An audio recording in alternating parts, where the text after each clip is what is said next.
Hello, lovely ones. As I was praying last night, the Lord directed me to the second chapter of the book of Joel. I'd like to read you verses 23 through 27.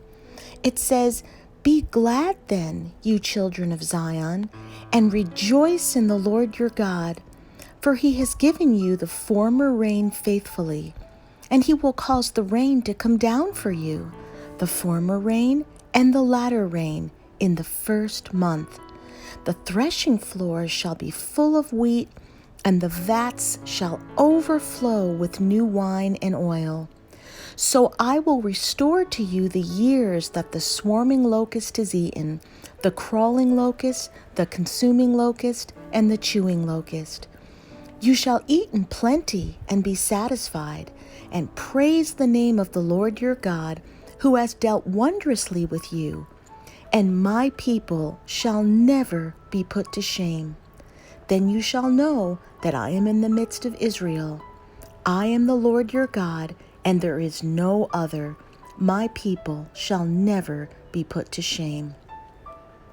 Family, overflowing abundance is how God wants us to live. When Randy and I were first married, we went to Niagara Falls. And as we saw the water cascading over the falls, I stood amazed and had this revelation. God wants us to experience the same kind of overflowing abundance in our lives. We can actually experience overflow and enjoy the fullness of life greater than we have ever imagined. Jesus said in John 10:10, "I came that they may have and enjoy life, and have it in abundance to the full till it overflows." Unfortunately, too many Christians are not enjoying the overflowing abundance that this verse talks about. But what many Christians do not understand is that it is really up to them as to how much blessing they enjoy from God. Some Christians are enjoying God's abundance, but they are not experiencing the overflowing abundance that Jesus talks about. Psalm 23:5 says, "You prepare a table before me, even in the presence of my enemies. You anoint my head with oil, my cup overflows." Remember this, dear one, there is never a shortage of God's resources. There is often more a shortage of faith on our part in understanding His goodness. To experience God's goodness, we have to renew our minds and develop a mentality of abundance. Until we know it is God's will for us to live above life's limits, we just will not. Here are a few scriptures that show us how God wants us to live.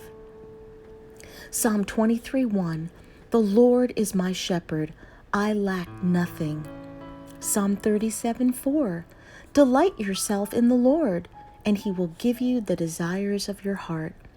Deuteronomy 8:18, "Remember the Lord your God, for it is He who gives you the ability to produce wealth and so confirms His covenant."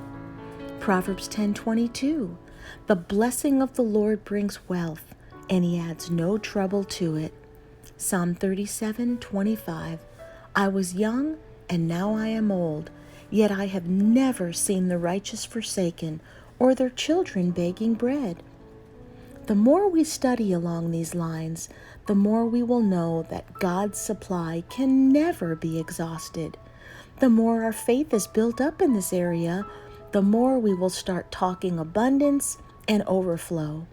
So I exhort you today to get your eyes off the limitations and onto the promises of God.